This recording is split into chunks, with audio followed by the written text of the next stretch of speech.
আল্লাহু আকবার। জিন্দাবাদ জিন্দাবাদ, শুভেচ্ছায় স্বাগতম। আউযু বিল্লাহি মিনাশ রাহমানির রাহিম। আলহামদুলিল্লাহ ওয়াসসালাতু ওয়াসসালামু আলা রাসূলিহিল কারীম ওয়া আলা আলিহি ওয়া আসহাবিহি আজমাইন। আমাদের প্রাণপ্রিয় কাফেলা, বাংলাদেশের স্বাধীনতা সার্বভৌমত্বের অতন্দ্র প্রহরী, মেধাবীদের প্রিয় ঠিকানা, শহীদি কাফেলা বাংলাদেশ ইসলামী ছাত্র শিবির নোয়াখালী শহর শাখা কর্তৃক আয়োজিত ইবনে আউফ কমার্স কার্নিভাল প্রোগ্রামের সম্মানিত সভাপতি, সম্মানিত অতিথিবৃন্দ, আজকের প্রোগ্রাম যাদেরকে কেন্দ্র করে আয়োজন করা হয়েছে, বিজনেস আইডিয়া কন্টেস্টের অংশগ্রহণকারী শিক্ষার্থী বন্ধুরা, সম্মানিত অভিভাবকবৃন্দ, সম্মানিত সাংবাদিক বন্ধুরা, প্রিয় উপস্থিতি, আসসালামু আলাইকুম রহমতুল্লাহ বারাকাতুহু। আমি আশা করছি আপনারা সবাই ভালো আছেন, সুস্থ আছেন।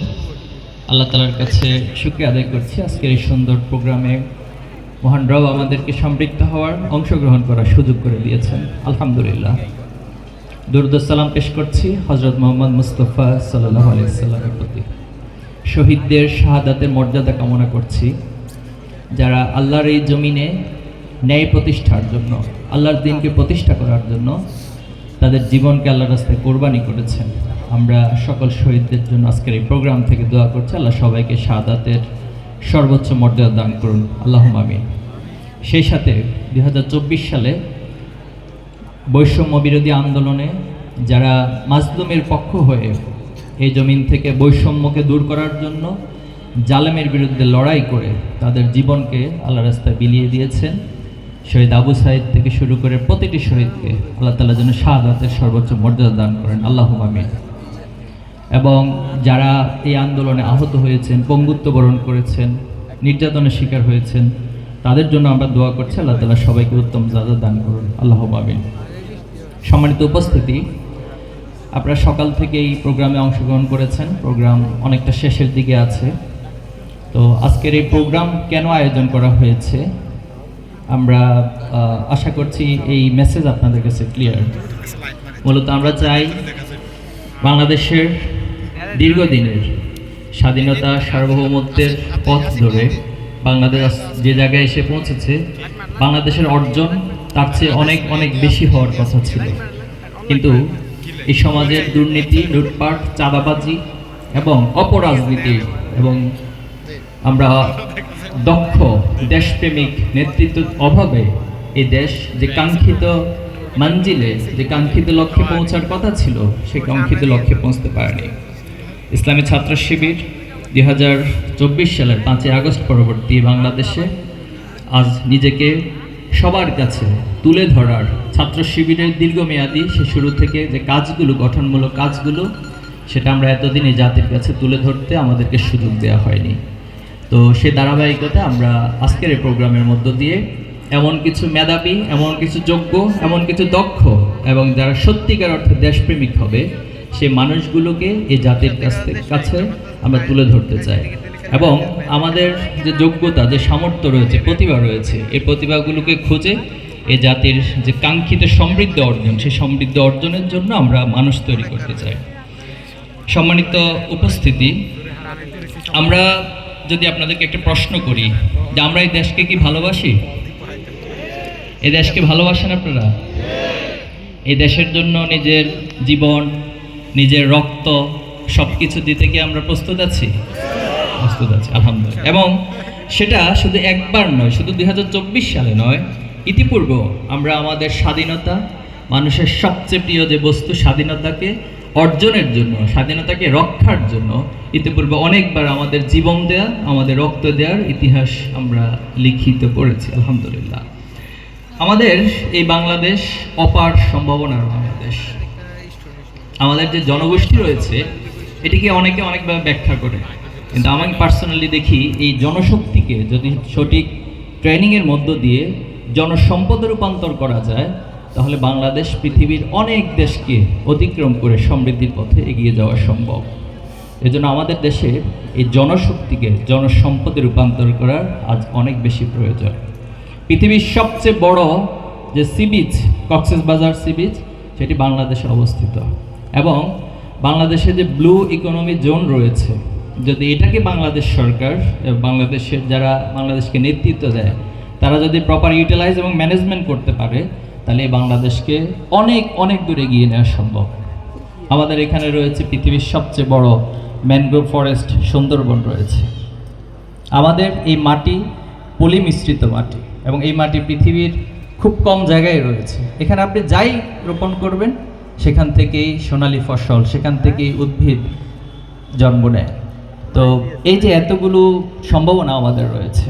আমরা কুলাউড়া পাহাড়ের একবার সংবাদ পেয়েছিলাম যে কুলাউড়া পাহাড়ের নিচে ডাইনামাইট রয়েছে, কিন্তু এই আলোচনা, এটা আমাদের কে উত্তরণ করবেন সেটা নিয়ে আমাদের ভাবনা, আমাদের নেতৃত্বরা কখনোই ভাবে না। আমাদের নেতৃত্বরা সবসময় ভাবে কিভাবে করে ভোট ডাকাতি করে, কিভাবে রাতের নির্বাচন করে, কিভাবে করে মানুষকে হত্যা করে, গণহত্যা চালিয়ে ক্ষমতায় টিকে থাকা যায়। আমাদের এই ভূখণ্ডের নেতৃত্বরা সবসময় সেটি পিছনে তারা সময় ব্যয় করেছে। এজন্য আমরা আজকের এই প্রোগ্রামের মধ্য দিয়ে ছাত্র শিবিরের যে গঠনমূলক কার্যক্রম, সেটা আপনাদের কাছে তুলে ধরতে চাই। এবং আমরা চাই যে এই দেশকে নেতৃত্ব দেওয়ার জন্য সত্যিকারের কিছু মানুষ তৈরি হবে। আর এর জন্য ছাত্র শিবির বেসিকলি যে কাজটা করে, যে একজন ছাত্রের যে একাডেমিক এক্সেলেন্সি প্রয়োজন, সেই একাডেমিক এক্সেলেন্সির পাশাপাশি তার যে প্রতিভা রয়েছে, সেই প্রতিভাগুলোর বিকাশ সে সাধন করবে। আমরা একটি কথা সবাই একমত হব যে প্রত্যেকটি মানুষের মধ্যে আল্লাহ তাআলা একটা স্বপ্ন দিয়ে পৃথিবীতে পাঠান। সে যদি শারীরিকভাবে ডিজেবলও হন, অথবা শারীরিকভাবে চ্যালেঞ্জের শিকার হন, প্রতিবন্ধী হন, কিন্তু এরপরেও তার মধ্যে আল্লাহ তাআলা কোনো না কোনো প্রতিভা দিয়ে রাখেন। আমি একটা উদাহরণ দিচ্ছি। আপনারা হেলেন কেলারের নাম শুনেছেন। তিনি আমেরিকান ঔপন্যাসিক ছিলেন। এই ভদ্রমহিলা নিজের শারীরিক অনেক প্রতিবন্ধকতা সত্ত্বেও তিনি নিজেকে পৃথিবীর বুকে একদম বড় ঔপন্যাসিক হিসেবে প্রতিষ্ঠিত করেছিলেন। তো সাংবাদিকরা একবার ওনাকে প্রশ্ন করেছিলেন ইন্টারভিউতে যে আল্লাহ তাআলা সৃষ্টিকর্তা আপনাকে শারীরিকভাবে এত অক্ষমতা অথবা এত প্রতিবন্ধকতা সৃষ্টি করেছেন, আপনার কি সৃষ্টিকর্তার প্রতি একটু রাগ বা কষ্ট জন্ম হয় না? তখন তিনি মুচকি এসে জবাব দিয়েছিলেন যে সৃষ্টিকর্তা আসলে আমাকে যা দিয়েছেন সেটাকে ইউটিলাইজ করতে গিয়ে, সেটাকে কাজে লাগাতে গিয়ে আমাকে কোনটা যে দেয়নি অথবা কোন চ্যালেঞ্জ আমাকে দিয়েছেন সেটা আসলে চিন্তা করার মতো সময় আমি পাই না।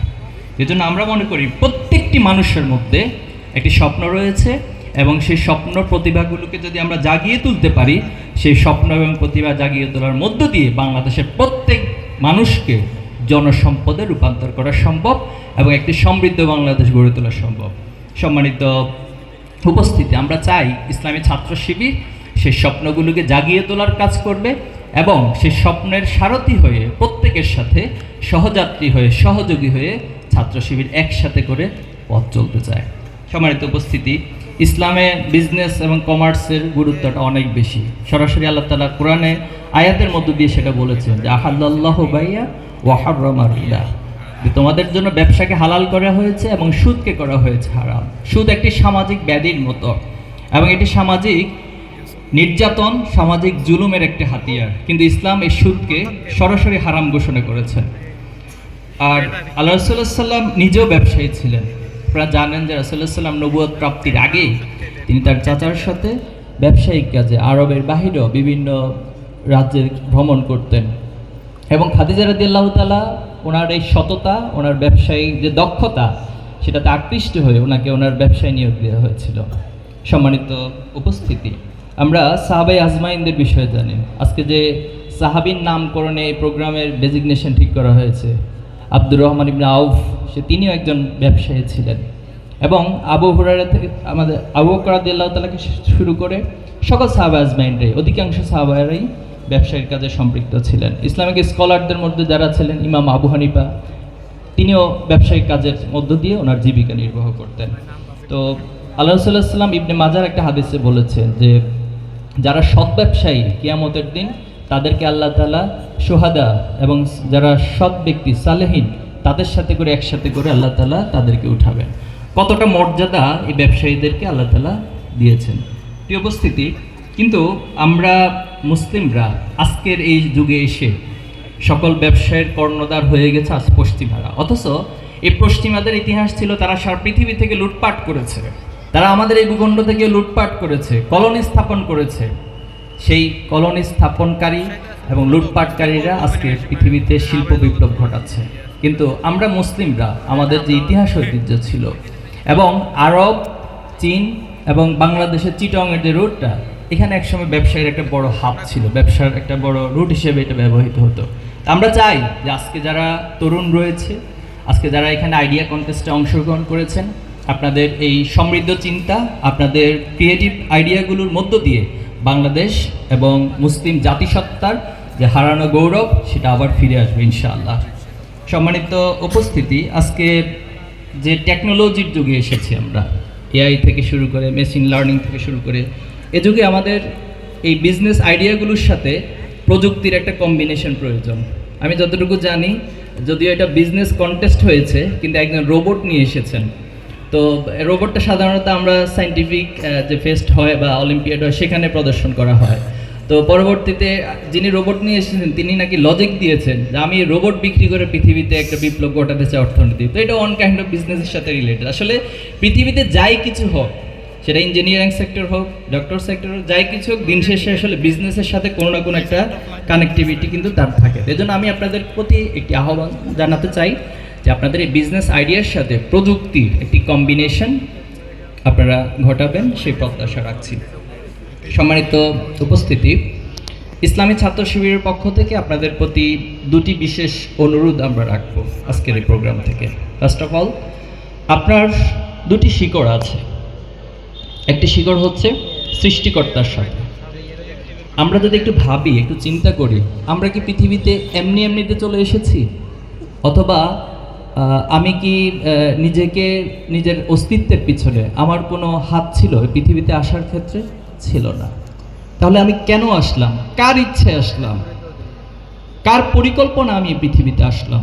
আমার অস্তিত্ব কোথায়? আমি এই মুহূর্তে কোথায় আছি? আজ থেকে 20 বছর আমি কোথায় ছিলাম? আজ থেকে ঠিক 100 বছর পরে আসলে আমার অস্তিত্বটাই পৃথিবীতে কোথায় গিয়ে ঠেকবে? এই চিন্তা, এই ভাবনাটা একজন সচেতন মানুষ হিসেবে আমাদের করা প্রয়োজন। ইসলামী ছাত্র শিবির আপনার কাছে সে অনুরোধ রাখতে চাই।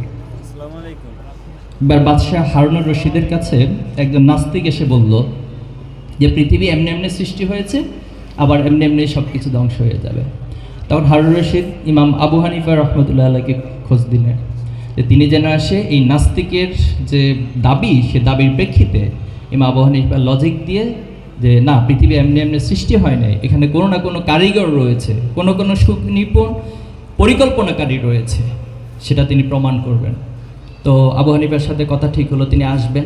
নাস্তিক যিনি দাবি উত্থাপন করেছেন তিনিও এসেছেন, কিন্তু ইমাম আবু হানিফা ইচ্ছাকৃতভাবে সেই মাজলিসে আসার ক্ষেত্রে দেরি করে আসলেন।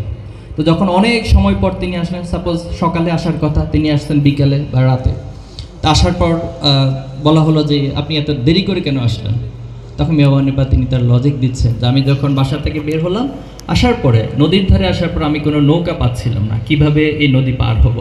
তো অনেকক্ষণ বসে থাকার পর আমি তাকিয়ে আছি, দেখলাম হঠাৎ করে একটি গাছ নিজেই কাঠ হয়ে গেল।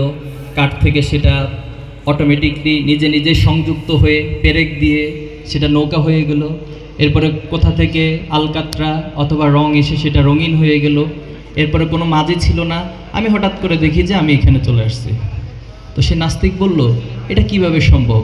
কোনো নৌকা থাকবে না, কোনো মাঝি থাকবে না, এরপরে হচ্ছে আপনি সেখানে বসে থাকবেন, একটা গাছ থেকে কাঠ হয়ে সেটা নৌকা হয়ে যাবে, এরপরে আপনি এখানে হঠাৎ করে চলে আসবেন, এটা কি পসিবল? তখন ইমাম আবু হানিফা রাহমাতুল্লাহ বললেন, সাধারণ একটা নৌকা যদি এভাবে তৈরি পসিবল না হয়, তাহলে আপনি কিভাবে দাবি করলেন পৃথিবীর এই ব্যবস্থাপনা, এই চন্দ্র, এই সূর্য, এই গ্রহ, এই নক্ষত্র, পৃথিবীর এই উত্থান পতন, এটা এমনি হচ্ছে আবার এমনি শেষ হয়ে যাবে? তখন সে নাস্তিক তার ভুল বুঝতে পারলো এবং সে স্বীকার করে নিল, না, পৃথিবীর অবশ্যই একজন সৃষ্টিকর্তা রয়েছে। তিনি কে? তিনি আমাদের রব, তিনি আল্লাহ। এক এক ধর্ম এক একটা পার্সপেক্টিভ থেকে ওনাকে ডিফাইন করেছেন, এক একটা শব্দ ইউজ করে হচ্ছে এই রবকে ডিফাইন করা হয়েছে। কিন্তু রবকে অস্বীকার করার মতো এখন পর্যন্ত কোনো লজিক পৃথিবীতে কেউ দিতে পারেনি, পারবেও না। টাইটানিক জাহাজের কথা আপনারা জানেন। টাইটানিক জাহাজ যখন যাত্রা শুরু করেছিল, সে খুব অহংকারের সাথে বলেছিল যে আমাদের টাইটানিক এমন একটা জাহাজ যেটা কোনোদিন ধ্বংসপ্রাপ্ত হওয়া পসিবল না। কিন্তু বাস্তবতা কি হলো, যখন আটলান্টিকের সেই হিম শীতল রাতে সামান্য একটা বরফখণ্ডের সাথে ধাক্কা খেলো, সেই টাইটানিকের কম্পাউন্ডটা দিয়ে পানি ঢুকতে শুরু করলো, এবং ক্যাপ্টেন যখন বুঝতে পারলো যে আমাদের এই টাইটানিক তো ডুবে যাচ্ছে, যে ক্যাপ্টেন একটু আগে বলেছিল যে আপনারা নিশ্চিন্তে কোনো ধরনের চিন্তাহীনভাবে আপনারা এখানে drink, dance and enjoy your self, আপনি নিজেকে উপভোগ করতে থাকুন, কিন্তু সে একই ক্যাপ্টেন আবার বলছেন যে না, এই টাইটানিক একটু পরে ডুবে যাচ্ছে, এখন আমাদের রাস্তা একটা, আমাদের কাছে কোনো উপায় নেই আটলান্টিক মহাসাগরের মধ্যখানে আমরা এখান থেকে বেঁচে যাব। তাহলে করণীয় কি? সেই ক্যাপ্টেনই বলে দিচ্ছে, প্রে টু গড, রবের কাছে এখন প্রার্থনা করুন, রবের কাছে দোয়া করুন। রব যদি কোনো মিরাকল দিয়ে আমাদেরকে এখান থেকে উদ্ধার করে, তাহলে আমরা এখন এখান থেকে উদ্ধার হতে পারি, আর নতুবা আমাদের সবাইকে এখানে মৃত্যুবরণ করতে হবে। আপনারা ফেরাউনের কথা জানেন, যে ফেরাউন দম্ভ অহংকার করত, তিনি পৃথিবীর খোদা হিসেবে নিজেকে দাবি করেছেন। মুসা আলাইহিস সালামকে এটা নিয়ে তার সাথে অনেক লজিক, অনেক ডিবেট হয়েছিল, কিন্তু যাদেরকে নিয়ে ডিবেটে তিনি অংশগ্রহণ করেছিলেন, সেই পাদ্রীরা, তারা ঠিকই মুসার ধর্মকে উপলব্ধি করতে পারলো। যে জাদুঘরদেরকে নিয়ে এসেছিলেন, তারা ঠিকই মুসার সত্য ধর্মকে উপলব্ধি করতে পেরেছিল, কিন্তু ফেরাউন তার দাম্ভিকতার কারণে, তার অহংকারের কারণে সে রবকে চেনার পরেও, বোঝার পরেও স্বীকৃতি দেয়নি। সে ফেরাউন যখন মুসা আলাইহিস সালামকে তাড়িয়ে নিচ্ছিল এবং একটা পর্যায়ে পানির মাঝখানে পড়ে গেল, পানির মাঝখানে যখন সে ডুবে যাচ্ছিল, তখন তার ভিতরে এই স্বীকৃতি দেওয়ার অনুভূতি তৈরি হলো। তিনি বললেন যে ঠিক আছে, আমি যে মুসা যে খোদার প্রতি ঈমান এনেছে, আমিও সেই খোদার প্রতি ঈমান আনলাম। তাহলে সে মুহূর্তে আসলে আল্লাহ তাআলার কাছে আর কোনো সুযোগ থাকে না। এজন্য আমি আজকে এখানে উপস্থিত যারা আছেন, বিশেষ করে শিক্ষার্থী বন্ধুদেরকে বলবো, আপনারা এই রবের অস্তিত্বকে উপলব্ধি যদি করতে পারেন, তাহলে আপনি কখনো বিপদগামী হবেন না। এটা হলো 1 নাম্বার রুট বলছি আমি। 2 নাম্বার রুট, এই পৃথিবীতে আপনি পিতামাতার মধ্য দিয়ে এসেছেন। শুধুমাত্র আদম এবং হাওয়াকে উইদাউট পিতামাতা ছাড়া সৃষ্টি করা হয়েছে, আর মুসা আলাইহিস সালামকে পিতা ছাড়া সৃষ্টি করা হয়েছে। এছাড়া আমাদের হযরত মুহাম্মদ মুস্তাফা সাল্লাল্লাহু আলাইহি সাল্লাম সব পৃথিবীর কিয়ামত পর্যন্ত যতজন আসবে, সবাইকে পিতা এবং মাতার মধ্য দিয়ে সৃষ্টি করা হয়। তাহলে এটা আমার হচ্ছে আল্লাহর পরে সেকেন্ড রুট, সেকেন্ড শিকড় আমার। এই শিকড়ের কথা আল্লাহ তাআলা কোরআনে স্পষ্ট বলেছেন, ওয়াকাদা রাব্বুকা আল্লা তা'বুদু ইল্লা ইয়্যা ওয়া বিল ওয়ালিদাইনি ইহসান, যে তুমি তোমার আল্লাহর পরে, আল্লাহর সাথে শিরক করা যাবে না, আল্লাহর গোলামির পরে তোমার পরবর্তী করণীয় হচ্ছে তুমি তোমার পিতামাতার সাথে সদাচরণ করবে। এই পিতামাতার ক্ষেত্রে অনেক হাদিস, অনেকগুলো বর্ণনা এসেছে। মায়ের ক্ষেত্রে আল্লাহ রাসূলুল্লাহ সাল্লাল্লাহু আলাইহি ওয়াসাল্লাম গুরুত্ব বেশি দিয়েছেন, 3 বার বলেছেন গুরুত্ব পাওয়ার ক্ষেত্রে কে বেশি হকদার, মা, মা, মা, এরপরে বাবার কথা বলা হয়েছে। এবং এটার অনেকগুলো লজিক আছে, কেন মাকে এত বেশি গুরুত্ব দেওয়া হয়েছে। কারণ মা অনেক কষ্ট করে একজন সন্তানকে গর্ভে ধারণ করেন, ভূমিষ্ঠ হয়, তাকে লালন পালন করেন। তো এই জায়গা থেকে আমি শিক্ষার্থী বন্ধুদেরকে বলবো, যদি আমরা আমাদের রবের শিকড় এবং আমাদের পিতামাতার শিকড়কে পরিপূর্ণভাবে জীবনে যতদিন ধারণ করতে পারবো, ততদিন আমার বিচ্যুত হওয়ার অথবা আমি বিপথে চলে যাওয়ার সুযোগ থাকবে না। আর যদি আমি এই শিকড়কে অস্বীকার করি, তাহলে আমার দ্বারা ক্ষতিগ্রস্ত হয়ে যাওয়ার সুযোগ তৈরি হবে। ইসলামী ছাত্র শিবির এই দুনিয়ার সফলতার পাশাপাশি দুনিয়াতে আমি বড় হব, শ্রেষ্ঠ হব, এই সমাজকে, এই রাষ্ট্রকে, এই পৃথিবীকে নেতৃত্ব দিব, একটি সমৃদ্ধ বাংলাদেশ গড়ে তুলব। পাশাপাশি কাল কিয়ামতের দিন, এখন পর্যন্ত পৃথিবীতে এই দাবি কেউ করতে পারে না যে আমি মারা যাব না। কেউ করতে পেরেছে? ইভেন ফিরআউনও কোনোদিন করতে পারে না যে আমি মারা যাব না, কিন্তু খোদাই দাবি করেছিল। এজন্য আমাদেরকে অবশ্যই মৃত্যুবরণ করতে হবে। তো সে মৃত্যুবরণের পর আমার এই দুনিয়ার কাজগুলো যদি আমি ভালো কাজ, ভালো মানুষ এবং আল্লাহ তাআলার নির্ধারিত যে রাস্তা, পিতামাতার যে সৎ উপদেশ, তার মধ্য দিয়ে যদি পরিচালনা করি, তাহলে পৃথিবীতে যেভাবে আমি সফল হব, পাশাপাশি আমি আখিরাতেও আল্লাহ তাআলার কাছে জবাবদিহিতার মধ্য দিয়ে একজন সফল মানুষ হিসেবে জান্নাতে যাওয়ার সুযোগ পাব। ইসলামী ছাত্র শিবির প্রত্যেককে এই আহ্বান জানায় যে আমরা রব্বানা আতিনা ফিদ দুনিয়া হাসানা ওয়া ফিল আখিরাতি হাসানা ওয়া কিনা আযাবান নার।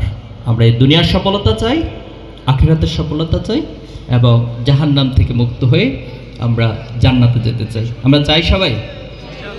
ছাত্র শিবির এমন একটা প্ল্যাটফর্ম যেটা আমার মতো অন্ধকারে হেঁটে চলা যুবকগুলোকে ধরে ধরে হাতে পায়ে ধরে, মাথায় হাত বুলিয়ে, আদর ভালোবাসার পরশ দিয়ে আল্লাহর হেদায়েতের রাস্তায়, জান্নাতের রাস্তায়, সফলতার রাস্তায় হাঁটার সুযোগ করে দিয়েছেন।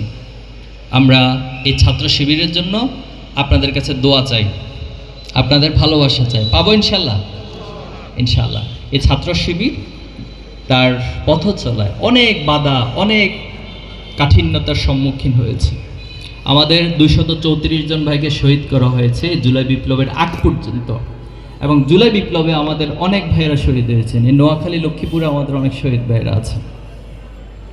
আমাদের হাজার হাজার ভাইদেরকে গুম করা হয়েছে। আমাদের এখনো 7 জন ভাইকে কোথায় আছে জানা নাই, তার পরিবারও জানে না। আমরাও অনেকভাবে চেষ্টা করেছি, কোনো খোঁজ পাইনি। আমাদের অপরাধ কি? আজকের এই প্রোগ্রাম আয়োজন আমাদের অপরাধ? আজকের এই মেসেজগুলো দেওয়াটাই আমাদের অপরাধ? এই সমাজের মানুষদেরকে সত্যিকার অর্থে ভালো মানুষ বানানো আমাদের অপরাধ? এই একই অপরাধ তো আল্লাহ রাসূলুল্লাহ সাল্লামও করেছেন। তাহলে আল্লাহ রাসূলুল্লাহ সাল্লাম তো সে অন্ধকার সমাজটাকে আলোকিত করতে চেয়েছিলেন, কিন্তু রাসূলুল্লাহ সাল্লামকে সেই সমাজের আবু জেহেলরা, আবু লাহাবরা সহ্য করেন, রাসূলকে হত্যা করার পরিকল্পনা পর্যন্ত তারা করেছিল। তো এই জায়গায় আমরা সবার সহযোগিতা চাই, দোয়া চাই, এবং আগামী দিনে একটি সমৃদ্ধ বাংলাদেশ গড়তে চাই। এই 48তম প্রতিষ্ঠাবার্ষিকীতে আমরা আমাদের প্রতিপাদ্য ঠিক করেছি, মেধা ও সততায় গড়ব সবার বাংলাদেশ। যে বাংলাদেশটা আমার হবে, আপনার হবে, যে বাংলাদেশে কোনো ধর্মীয় বৈষম্য থাকবে না, যে বাংলাদেশে কোনো শ্রেণী পেশার বৈষম্য থাকবে না, যে বাংলাদেশে কোনো মানুষের ধনী গরিব বৈষম্য থাকবে না। সবাই তার নাগরিক সমান সুযোগ পাবে এবং সবাই তার ন্যায় বিচার পাবে, সবাই তার অধিকার পাবে। এমন বাংলাদেশ আমরা গড়তে চাই। আমরা আপনাদের কাছে দোয়া চেয়ে এবং এই বাংলাদেশ গড়ার ক্ষেত্রে সবার একান্ত সহযোগিতা চেয়ে আমি আমার কথা শেষ করছি, এবং আজকে এই আয়োজনের জন্য নোয়াখালী শহর শাখাকে আন্তরিকভাবে ধন্যবাদ।